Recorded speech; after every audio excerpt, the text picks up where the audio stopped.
I love that you just said it kept you safe and stuck, because those are two different things. But I've also found in my experience that the things that we do to protect ourselves from maybe a situation we're in, a relationship we're in, a work environment, whatever it is, we think it's going to keep us safe, but it does keep us stuck.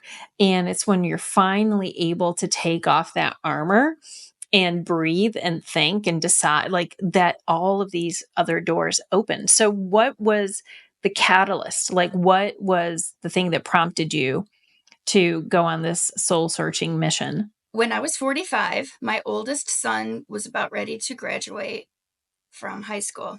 And then 2 years later, my youngest son was about to graduate. And I knew that life as I knew it was going to change because I had done pretty much the planned thing that I was taught to keep me safe from a young age, where you graduate from high school, you go to college, you decide on a career, you get married, you have a house, you have children, you keep working, you prepare for the future. All of that was done.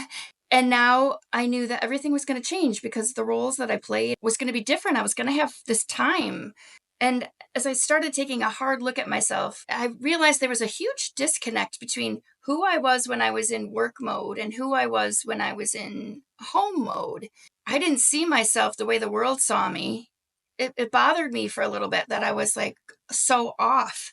And the catalyst, I think, was changing a job late in my career to one that was super high stress, one that I wasn't good at, one that moved me out of my comfort zone, but not in the good way.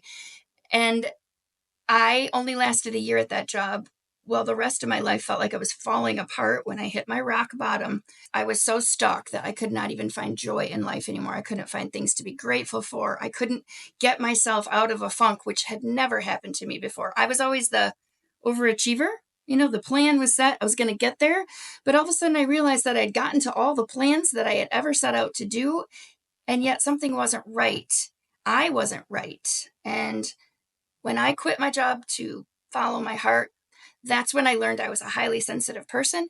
By reading Elaine Aron's book, that was life-changing for me to understand how I could be overwhelmed when no one else around me was. It just introduced me to energy and then to Reiki and then to spiritual things that I had lost long ago. None of those planned, organized religious paths brought me to the same connection that I got as a kid when I sat outside in the woods under a tree.